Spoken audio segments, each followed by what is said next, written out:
തൃശൂരിൽ ബി.ജെ.പിയുമായി ഡീലുണ്ടാക്കിയത് വി.ഡി. സതീശൻ എന്ന CPIM polit bureau അംഗം M.A. ബേബി പറഞ്ഞു. അതേസമയം ADGP അജിത് കുമാർ RSS നേതാവുമായി കൂടിക്കാഴ്ച നടത്തിയിട്ടുണ്ടെങ്കിൽ അത് ഗൗരവതരമെന്ന് CPI സംസ്ഥാന സെക്രട്ടറി ബിനോയ് വിശ്വം പ്രതികരിച്ചു. ADGP അജിത് കുമാർ RSS നേതാവുമായി ചർച്ച നടത്തിയത് മുഖ്യമന്ത്രിക്ക് വേണ്ടിയാണെന്ന ആരോപണമുന്നയിക്കുന്ന കോൺഗ്രസ് നേതാക്കൾക്ക് ശക്തമായ മറുപടിയുമായി CPIM നേതാക്കൾ രംഗത്ത് വന്നു.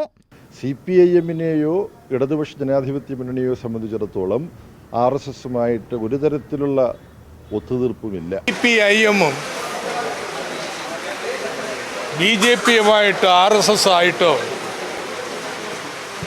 എന്തോ ഡീലുണ്ടാക്കിയിരുന്നു എന്നൊക്കെ പറയാൻ പോയിട്ടുണ്ടെങ്കിൽ അതൊന്നും ഈ നാട്ടിൽ ആരും വിലക്കെടുക്കാൻ പോകുന്നു.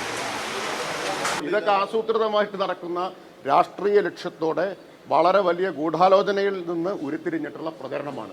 അൻവർ ഉന്നയിക്കുന്ന പ്രശ്നങ്ങളെ കുറിച്ച് അന്വേഷിക്കാൻ ഈ കേരളത്തിലെ ഏറ്റവും ഉയർന്ന പോലീസ് ഉദ്യോഗസ്ഥൻ DGP-യെ തന്നെ ചുമതലപ്പെടുത്തി അന്വേഷണം നടന്നുകൊണ്ടിരിക്കുകയാണ്. തൃശ്ശൂരിലെ കോൺഗ്രസിന്റെ വോട്ട് താമര ചിഹ്നത്തിന് ചെയ്തില്ലേ? അത് കോൺഗ്രസ് നേതാക്കന്മാർ തന്നെ പറഞ്ഞില്ലേ? വോട്ട് മറിച്ചില്ലേ? അതിന് മറുപടി പറയട്ടെ. അതിന് മറുപടി ഇല്ലാതെ ഏതെങ്കിലും പറഞ്ഞ് ഞങ്ങളെ നേരെ വന്നിട്ട് കാര്യമില്ല. അതേസമയം ADGP അജിത് കുമാർ RSS നേതാവുമായി കൂടിക്കാഴ്ച നടത്തിയിട്ടുണ്ടെങ്കിൽ അത് ഗൗരവതരമെന്ന് CPI നേതാക്കൾ പറഞ്ഞു.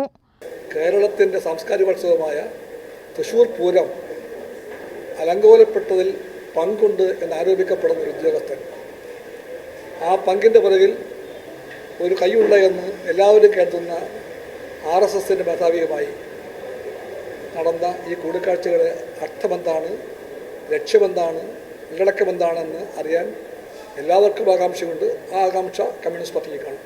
ഇതിപ്പോൾ ADGP RSS-ൻ്റെ നേതാവുമായി കൂടിക്കാഴ്ച നടത്തി എന്നുള്ളതൊരു വാർത്ത മാത്രമാണ്. ഇപ്പോൾ വാർത്തയോടുള്ള പ്രതികരണം എന്ന നിലയിൽ എനിക്ക് പറയാനുള്ളത്, അങ്ങനെ സന്ദർശിച്ചിട്ടുണ്ടെങ്കിൽ വാർത്ത ശരിയാണെങ്കിൽ അത് അതീവ ഗൗരവമായ ഒരു വിഷയമായി തന്നെ ഗവൺമെന്റ് കാണണം എന്നുള്ളതാണ്. കഴിഞ്ഞ ലോക്സഭാ തെരഞ്ഞെടുപ്പിൽ തൃശൂർ മണ്ഡലത്തിൽ കോൺഗ്രസിന് ഗണ്യമായി വോട്ടുകൾ കുറഞ്ഞിരുന്നു. പരാജയപ്പെട്ടെങ്കിലും LDF സ്ഥാനാർത്ഥി VS സുനിൽകുമാറിന്റെ വോട്ടുകൾ കൂടി. കോൺഗ്രസ് വോട്ടുകൾ BJP-ക്ക് പോയെന്ന് ചൂണ്ടിക്കാട്ടിയപ്പോൾ പ്രതിപക്ഷ നേതാവ് VD സതീശന്റെ പ്രതികരണം ഇങ്ങനെയായിരുന്നു. ഞാനത് അസംബ്ലി പറയല്ലോ, UDF-ന്റെ കുറേ വോട്ട് LDF-നാണ് പോയത്. കുറേ ന്യൂനപക്ഷ വോട്ടുകൾ LDF-നാണ് വിജയസാധ്യത എന്ന് കണ്ട് ന്യൂനപക്ഷ വോട്ടുകൾ LDF-ന് പോയി.